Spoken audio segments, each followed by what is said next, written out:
नमस्कार श्रोते हो. साहित्य पंढरी कथाकथन चॅनलवर तुम्हा सगळ्यांचं मनापासून स्वागत. श्रोते हो, आज तुम्ही ऐकणार आहात 8वा भाग बाबा कोटंबे लिखित तिटा या कादंबरीचा. गोविंद सोनीबरोबर गप्पा मारत बसलेला होता. वामनची बायको भाकऱ्या थापत होती. नुकताच सूर्य मावळलेला. अंगणात रस्त्यावरच्या ट्यूबचा प्रकाश पसरला होता. तेवढ्यात आई सोनीवर खेक असली. सोने, लगीन झाल्यावर नांदाय जायचंय, काही करू लागत जाय. सासरी बंगई असणार नाही तुला. चुलीसमोर बसाव, भाजी चिरून द्यावं. मी आणि तुझ्या वहिनीनं गुत्त घेतलंय का सगळ्या कामाचं? आणि गोविंद, तुला बी कळत नाही का? लहान पोरासारखा बडबड करीत बसतो. मी लहान नाही तर काय बाप्या झालोय काय? अरे तुझ्या बरोबरच्या पोरांची लग्न झाली हे तरी माहिती ना तुला? आणखीन किती दिवस शिकतंय कुणाला ठावं? आणखीन 2-3 वर्ष तरी मी तुमचं काही ऐकणार नाही आहे. हां, 2-3 वर्ष शिकण्यात घाल, 2-3 वर्ष नोकरीत घाल, तवर लागती मान हालाया. तशी वामनची बायको फिसकन हसली. तुला काय झालं का हसायला? ती जरा नरमली. अरे हसन आता काय करन ती? हां, का हसली मग ती?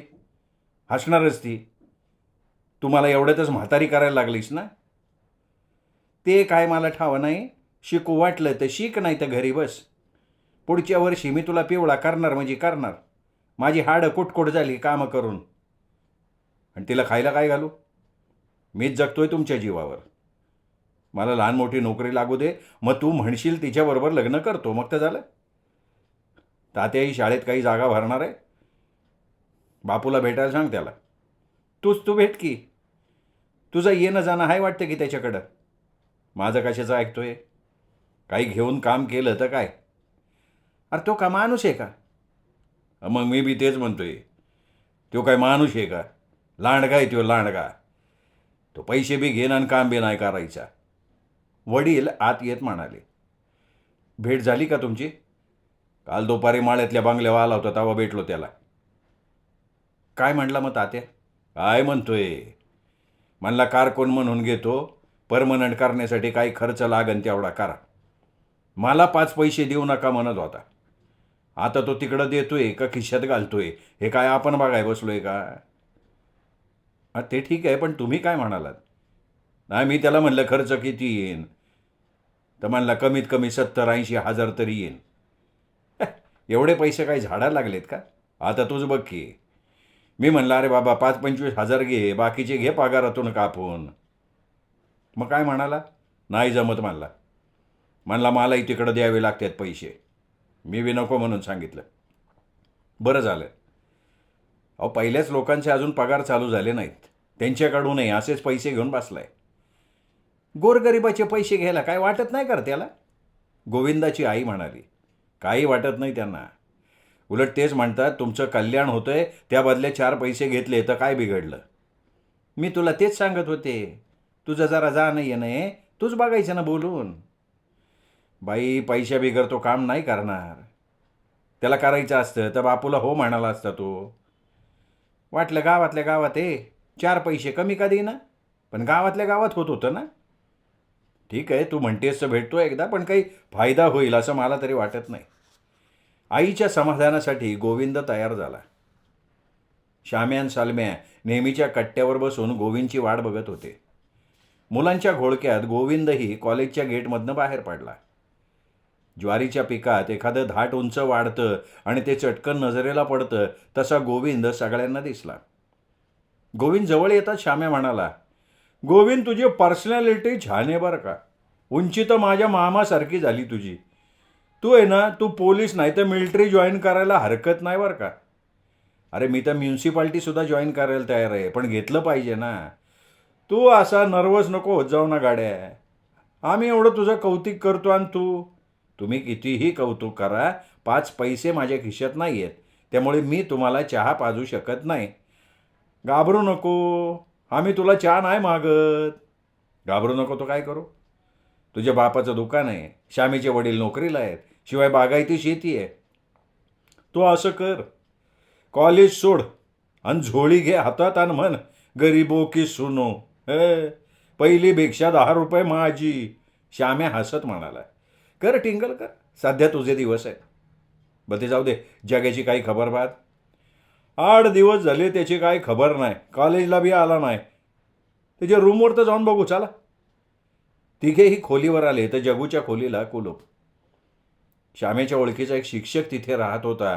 त्याच्याकडे चौकशी केली तर 8 दिवसांपूर्वी जगू गावाकडे गेला असल्याचं कळलं. नेहमी गावाकडे जाताना कोणाकडे तरी तो निरोप देऊन जायचा, पण यावेळेला मात्र गुपचूप निघून गेला होता. सीमा प्रकरण बहुलेलं दिसतंय त्याला, सलम्या म्हटला. अरे तिचा साखरपुडा पण झाला. अगोदरच जगाने या भानगडीत पाडायला नको होतं. जातीच्या बेड्यांनी माणसं एवढी जखडलीत ना, हे कुण्या टोकाला जाईल काही सांगता येत नाही. आपण आहे ना त्याच्या गावी जाऊन येऊ, म्हणजे कळल काय ते, आहे का नाही? श्याम्या गोविंदकडे बघत म्हणाला. त्याच्या गावाला सकाळी एक आणि संध्याकाळी एक बस जातीये. ती सुद्धा गावात नाही, पाठीपासून बरंच पायी चालत जायला लागते. अरे मोटरसायकलवर जाऊ ना. मग जमेल, पण दोघांनाच जायला लागेल. का? तिघही जाऊ की, मी चालवतो गाडी, तुम्ही फक्त निघायचं बघा. बघ बाबा, आम्ही आत्ताही तयार आहोत, पण गाव खूप आडवळणच आहे. गोविंदे, तू असा सारखा ना उमेद नको करत जाऊ राव, मग माणसाला ना उत्साहच राहत नाही बघ. बरं बाबा चल, मला असलेली माहिती मी दिली. चला, कुणीकडे जायचंय? तुम्ही दोघं थांबा स्टँडाच्या समोर, मी आलो गाडी घेऊन. एक काम कर ना, येताना आमच्या दुकानाकडनं ये ना. घरी यायला उशीर होईल म्हणून आब्बाला सांग, नाहीतर रात्री आमची बी खरडपट्टी व्हायची. सलम्या त्याला म्हणाला. तू पण बुड्ड्याला घाबरतो का? ठीक आहे, बरं जा, निघा तुम्ही, मी आलो गाडी घेऊन. श्याम्या हसत हसत म्हणाला. 10 मिनिटात श्याम्या मोटरसायकल घेऊन आला. श्याम्या पुढं, गोविंद मागं, मध्ये सलम्या. डांबरी रस्त्यानं गाडी धावायला लागली. अरे बाबा जरा हळू चालव, भूत पाठी लागली सारखी पळवू नको गाडी. श्याम्याच्या खांद्यावर थोपटत गोविंद म्हणाला. श्याम्यानं ऐकून न ऐकल्यासारखं केलं. वारेशी स्पर्धा करत गाडी धावत होती. पाठीपासून कच्चा रस्ता लागला, मग मात्र श्यामेची पंचायत झाली. रस्त्यावर उघडी पडलेली गिट्टी चुकवताना त्याच्या नाकी नऊ आले. रस्त्यावर डांबरीकरण झाल्याच्या खुणा अधूनमधून दिसत होत्या. शेणामातीनं सारवलेलं अंग पोपडा उडाल्यानंतर जसं दिसतं तसा रस्ता दिसत होता. कागदाच्या जाडी एवढं डांबर अंथरल्यावर ते तरी कसं टिकणार हो? बिल मात्र संपूर्ण रस्ता डांबरी झाल्याचं दाखवत असणार. मागं धावणाऱ्या रस्त्याबरोबर गोविंदाच्या डोक्यातले विचारही धावत होते. मंदिरासमोर येताच श्याम्यानं गाडी थांबवली. तिघांपैकी कोणालाही जगूचं घर माहिती नव्हतं. झाडाखाली खेळत असलेल्या मुलाला गोविंदने आवाज दिला. अरे जगू, वाघमारेचं घर कुठं आहे रे? त्या मुलाच्या काही लक्षात येईना. नाक वर उडत डोकं खाजवायला लागलं. अरे ते चांभाराचा जग्या असन, बाजूला उभे असलेलं एक मोठं पोरगं म्हणालं. ते वय, असं त्या बोळीतनं पुढं जा, पुढं एक लिंबाचं झाड आहे, तिथंच राहते ते. पहिलं पोरगं मोठ्या फुशारकीनं म्हणालं. बोळीनं गाडी लिंबाखाली येऊन थांबली. झाडाच्या बुडाला टेकून एक म्हातारं बसलं होतं. समोर असलेलं जोडे शिवायचं एक एक सामान पिशवीत भरत होतं. श्याम्यानं गाडी स्टँडला लावली. राम राम आजोबा. राम राम. कोणच्या गावचं म्हणायचं? आम्ही जगूचे मित्र आहेत, त्याला भेटायला आलोय. असं आहे वे, या की मग माझ्या मागून. म्हाताऱ्यानं ती भली मोठी पिशवी काखेत लटकवली. त्याच्या मागून तिघेही चालायला लागले. म्हाताऱ्यानं बाज लवंडली तसे तिघेही बाजेवर टेकले. उठ जरा, गोंगडी टाकून दे. नाही बरं आहे हो, राहू दे, गोविंद म्हणाला. नाही असं कसं, उठा थोडं उठा. तिघेही उठले. म्हाताऱ्यानं घोंगडी अंथरली. जगू दिसत नाही? श्याम्याने विचारलं. घटकाभर झालं शेताकडे गेलाय. किती आहे शेती? काय उगे 2-3 एकर आहे, ती बी शिलिंगमध्ये मिळाली. बसा, मी एखाद्या पोराला बालवाय पाठवतो. म्हातारं जायला निघालं तेवढ्यात जगूच हातात शेळी धरून येत असलेला दिसला. त्याच्या हातातली शेळी म्हाताऱ्यानं धरली. या तिघांना बघून जगू चकित झाला. अरे बाबा, काय भानगड काय? असे पोलिसांसारखे एकदम दारात येऊन बसला तुम्ही. घरी आलेल्या पाहुण्यांशी असंच वागतात का तुमच्यात? आईला नाही सुधारणार रे तुम्ही. आम्ही आलेलो तुला आवडलं नसेल तर आम्ही जातो परत. श्याम्या जगूवर डाफरला. गंमत केली राव, उगा चिडू नको रे. बरं येताना काही त्रास नाही ना झाला? आणि झाला तरी सांगणार कोणाला? सहन करायचा गपचूप. श्याम्या, अरे इथे तरी नीट बोल ना बाबा, माझे आजोबा आहे ते, त्यांच्यासमोर तरी कचरा नको करू. का तसं ठरवूनच आलंय? तेवढ्यात जगूची आई आली, डोक्यावर जळतानाचा भारा. दारात मोटरसायकल बघून ती थोडी घाबरली. कोपऱ्यात जळतण टाकून जगूला तिने जवळ बोलवलं. कोण आहेत रे बाबा हे? काय भानगड तर नाही ना? तुझं आपलं काहीतरीच.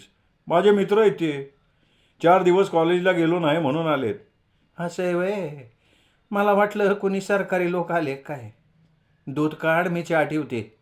जगूची आई आत निघाली. काकू, आम्ही मुद्दाम जगूला भेटायला आलोय, दुसरं काहीही काम नाही, श्याम्या म्हणाला. बरं झालं आले तुम्ही. इकडं असला म्हणजे दिवसातून 10-12 तुमची नावं काढतोय. बसा बसा, चहा करते हा. जगूनं शेळीचं दूध काढलं. जगूचे आजोबा बिडी ओढत बसले होते. तेवढ्यात गुरं घेऊन जगूचे वडीलही आले. घाई गडबडीत गुरं बांधून गोठ्याबाहेर आले. घाबरू नका काका, आम्ही जगूचे मित्र आहे, सहज आलोय भेटायला. बर बर बर बर बर, बसा बसा बसा, मी आलो, हातपाय धुवून येतो. जगूनी सगळ्यांना चहा दिला. कब्बशा 2च असल्यामुळे चहासाठी स्टीलच्या ग्लासचाही वापर केला होता. सगळ्यांना चहा दिल्यानंतर वडिलांनाही दिला. तू घे की, वडील म्हणाले. तुम्ही घ्या, मी आणतो दुसरा. जगू आतून चहाचा दुसरा ग्लास घेऊन आला. गोविंद, दिप्याचा काही पत्ता? काय तोही तुझ्यासारखा गावाकडं रमलाय, शेती डेव्हलप करायची म्हणतोय. चांगला निर्णय घेतला त्याने. कितीही शिकलं तरी नोकरी बेभरवशाची झाली. इथून पुढं असलंच काहीतरी करायला लागणार. त्या दिप्याला शेती तरी आहे, माझ्यासारख्याला तर आर्यन रापीच हातात घ्यायला लागणार. धड जगणंही नाही, धड मरणंही नाही. जगू, बशी कप घेऊन आज जा. अरे दुसरं काहीतरी बोलाव, एवढ्या लांबून तुला भेटाय आले ते. जगू आत गेला तसे त्याचे वडील म्हणाले. तुम्ही कसे काय आले? जगूकडं काही काम आहे का? नाही, काही नाही हो, आम्हाला वेळ मिळाला, आम्ही आलो. हां, मग ठीक आहे, राहा राहा, निवांत राहा, उद्या सकाळी जावा. नाही नाही, परत जायला लागणार आहे, आम्ही कोणीही घरी सांगून आलेलो नाही आहोत. असं उभ्या उभ्या कसं जात आहे? तुम्ही काय नेहमी येणार आहे का? काहीतरी निमित्तानं येणं होतंय. नाही तसं काही नाही, आम्ही परत येऊ तेव्हा मुक्कामाला येऊ, मग तर झालं. गोविंद उभा राहत म्हणला. श्यामे आणि शालमे उठले. अरे जा असाल रे, आम्ही काय बांधून नाही ठेवत तुम्हाला. हा, काय खायला नाही, काय नाही, जगू म्हणाला. अरे सूर्य मावळायला गेलाय, उजेडात पाठीपर्यंत पोचायला पाहिजे. रस्त्यावर सगळी गिट्टी अंतरली. महाराष्ट्रात कुठल्याही खेडेगावात तू गेला ना, सगळीकडं तुला हेच बघायला मिळेल. कागदोपत्री दाखवते डांबरी रोड झाल्याचं आणि थातूर मातूर काम करून देतात सोडून. एकाच पावसाळ्यात गिट्टी उघडी पडती. जगूनही लहानसं भाषणच सुनावलं. चल की, आम्हाला गावाबाहेर तरी सोड, श्याम्या जगूच्या खांद्यावर हात ठेवत म्हणाला. सगळे मोटरसायकल जवळ आले. गाडीचं हँडल हातात धरून श्याम्या सायकलसारखी गाडी पायी चालवायला लागला. गाडी जड लागत होती. त्यांनी वाकून टायरकडे बघितलं तर मागचं टायर पंक्चर. तिघांचेही चेहरे पाहण्यासारखे झाले. तिघांकडे बघून जगू खिक्कन हसला. तुला दात काढायला काय झालं रे? खरं तर तुझ्यामुळे झालं हे सगळं. आता कसं करायचं ते सांग. श्याम्या जगूवर डाफरला. काही करायचं नाही, आता गुपचूप मुक्काम करायचा, सकाळी जायचं. तुझं आपलं काहीतरीच हा? गावात सायकलचं पंक्चर काढणारे असतील की. गावात 2-3 सायकली आहेत, पण ते स्वतःच्या सायकली दुरुस्त करतात. सलमे जगूजवळ आला, काकुळतीला येत म्हणाला. जग्या, काहीतरी कर गाड्या, पण आमची जायची काहीतरी सोय कर. हे करता येईल.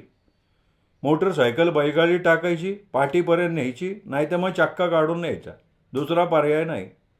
पोरांनो, आता गडबड करू नका. गाडी तिकडं नीट लावा आणि गुमान मुक्काम करा. हो, आजोबा घरी सगळे वाट बघतील. बघू द्या, काय होत नाही एका रातीने. अंधारा बिंधाराचं जाऊन आम्हाला काळजी टाकू नका बाबानो. रस्ता खराब आहे. जावळ पडली की पाठीव सुधी कुणी थांबत नाही. चोरा चिलटाचं बेव असते. गुमान आपली रात काढा आणि पाहिजे तर फाटं उठून जावा. जगू, बैलगाडीची आत्ता सोय करून ठेव, पंचायतीत फोन आहे. कोणी बी एक जण जगूबरोबर जा आणि इथं थांबल्याचं घरी सांगून टाका. करा फोन, जावा. आजोबांचं बोलणं आदेश दिल्यासारखं होतं. अंधार, चोरांची भीती हे सगळं ऐकून तिघांचे हातपाय गळाले. जगूचे वडील गोविंद जवळ आले, खांद्यावर थोपटत म्हणाले, रावा एक रात गरीबाच्या घरी. एवढी गडबड करायला तुमचे काय लेकरं रडणार आहेत का घरी? जगू, तुम्ही बसा बोलत. तुझ्या आईला मसाला तयार करायला सांग, मी कोंबड्याची सोय करतो. जग्या, अरे हे आधी नाही होय सांगायचं. होगा आम्ही जायची घाई करत होतो. कोंबडीचा बेत बांधल्यावर गाडी पंक्चर नसती ना तरी पंक्चर केली असती. श्याम्या जगूच्या हातावर टाळे देत म्हणाला. मग मला हे कळणं झालंय, तुम्ही असे अचानक कसे काय आला सगळे? हां, तू असा अचानक 8-8 दिवस गायब हो आणि आम्हालाच विचार कसे काय आला. काय झालं रे असं गावाकडे येऊन बसलाय? कंटाळा आला, बसलो घरीच अभ्यास करत. तो काहीतरी बघू नका, काही झालं तरी तो कॉलेज बुडवत नाही. मला सांग रे, त्या सीमा प्रकरणामुळं तो गावाकडं पळ नाही ना काढला? जगू काहीच बोलला नाही. ए बघ जगू, तिचा विचार डोक्यातनं काढून टाक. मी तर म्हणेन जे झालं ते चांगलंच झालं. नंतर खेंगटं वाढण्यापेक्षा ते बरं. खरं सांगू का जाग्या, हे प्रेमविवाह आहेत ना फार कमी यशस्वी होतात किंवा काहीतरी तडजोड करून ढकलस्टार्ट गाडीसारखे चालवले जातात.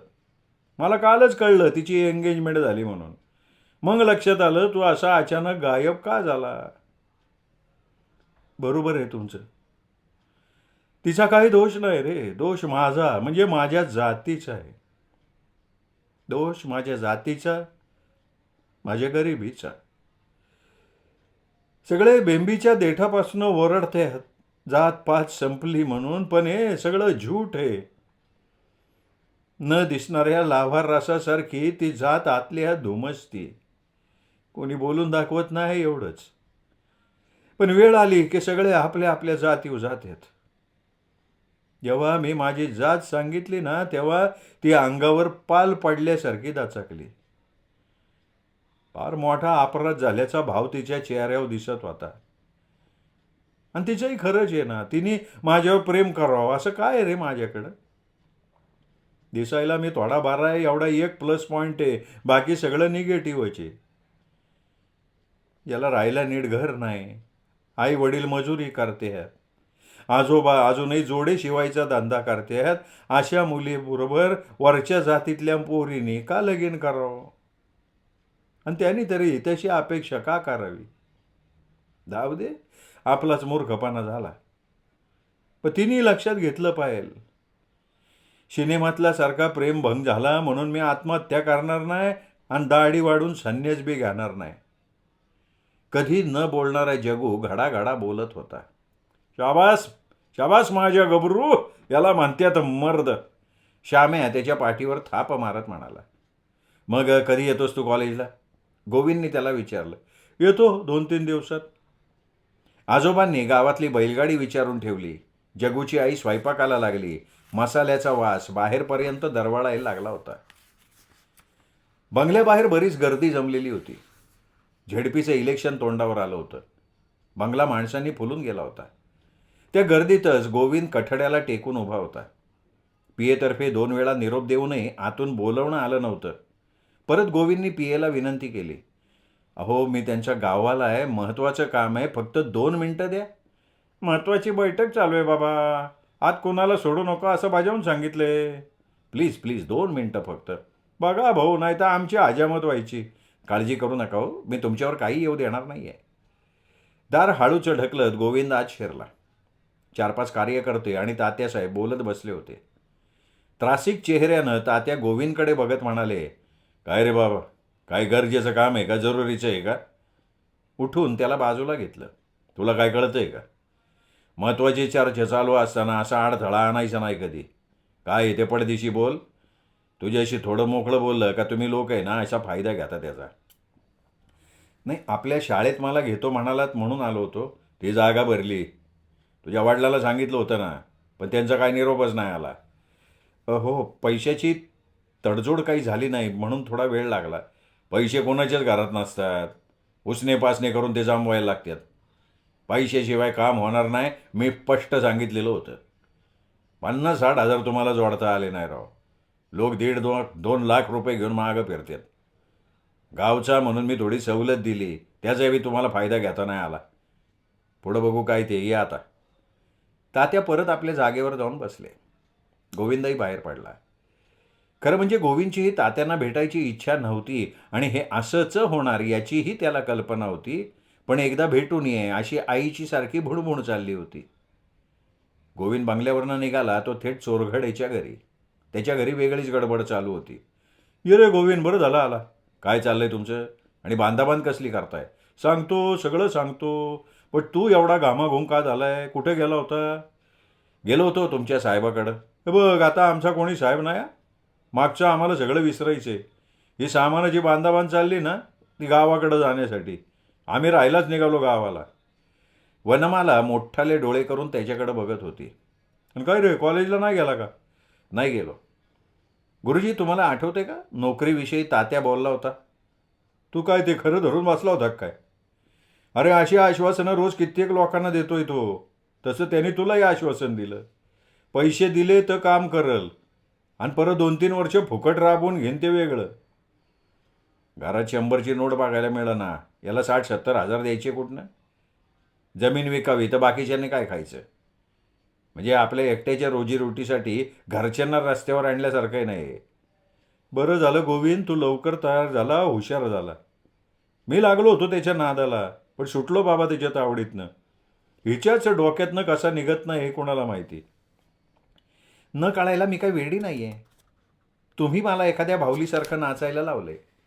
हे सगळं करायला मला सांगितलं कोणी हो? तुम्हीच ना. आणि आता बाहेर पडायलाही तुम्हीच सांगताय. माझ्या मनाचा काही विचार आहे का नाही? तुम्हा पुरुषांना बायका म्हणजे खेळणं वाटतंय. उठ म्हटलं की उठायचं, बस म्हटलं की बसायचं. बरं, मी काही माझ्या मर्जीने नाही ना यात पडले. असं एकदम बाजूला पडल्यामुळे त्यांनाही अडचण निर्माण होईल. निदान निवडणूक तरी पार पडू द्यायला पाहिजे होती. अगं पण तुला कशाला त्याची काळजी? इलेक्शन फिलेक्शन त्याचं तो बघून घेईल ना. हे सगळं करायला मी तुला सांगितलं, ही माझी चूकच झाली. हवं तर मी तुझी माफी मागतो. आता मी जे सांगतोय ते गपचूप ऐकायचं.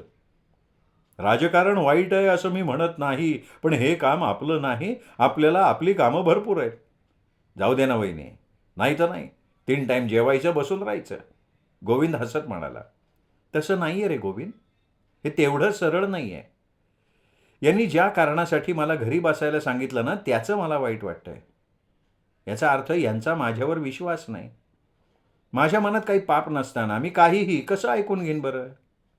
हे बघ, माझा विश्वास नसता तर मी तुला घरातनं बाहेर पडूच दिलं नसतं. समाजात राहायचं म्हणजे समाजाचा विचार करायला लागतोय. लोक नाही ते बोलायला लागलेत. माणूस जगतोय कशासाठी? घरात सुख आनंद नसेल तर जगायचं कशाला? घर मुलांकडे लक्ष देता येत नसेल तर पैसा मोठेपणा काय कामाचा मला सांग? मी काय हा निर्णय एकदम घेतलेला नाही. तुला खूप वेळा सांगून बघितलं. मुलांची आईची अडचण सांगितली, पण उपयोग झाला का? काय काही उपयोग झाला नाही. तू घरकामाला बाई लावली. बाई कधी आई होऊ शकत नाही हे तुला मी सांगितलं होतं. बाईनी 5 पक्वान्न जरी खायला घातले तरी आईच्या हातच्या भाजी भाकरीची चव त्याला कुठले असणार ग? ठीक आहे, तुम्ही निर्णय घेतलाय ना, आता मागचं उघडत बसू नका. चला, गावाकडे राहायला जायचंय ना, होऊन जाऊन दे तुमच्या मनासारखं.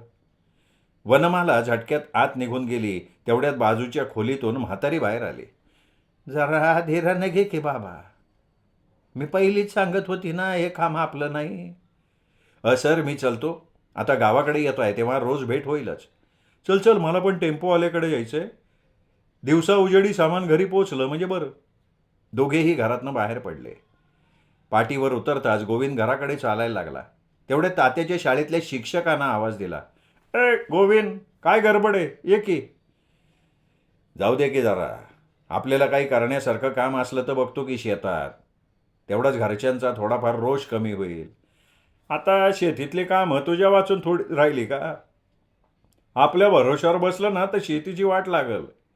सगळ्या शेतकऱ्यांच्या मुलांचे हेच हालेत गोविंद. मिळाली छोटी मोठी नोकरी तर घरच्यांच्या आपल्याकडनं आशा वाढतात. त्या पुरवताना आणि आपला घरखर्च चालवताना जीवच येतोय मेटाकुटीला. त्यापेक्षा सगळ्यांच्या बरोबर शेतीत राबलेलं बरं बरं नाही, उत्तमच. दोघेही बोलत बोलत गुरुवाच्या टपरीवर आले. काय गोविंद, आपले चोरघडे गुरुजी गावात राहायला येणार आहे म्हणे. ॲल्युमिनियमचे पाण्यानं भरलेले ग्लास टेबलावर आदळत बाळू गुरव मांडला. हां, मी ऐकलंय खरं.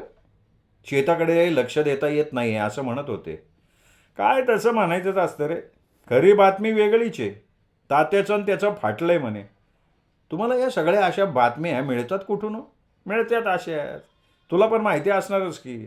पण तुम्ही बोलत नाही. आमचं तोंड फाटकंय, आम्ही बोलून टाकतो.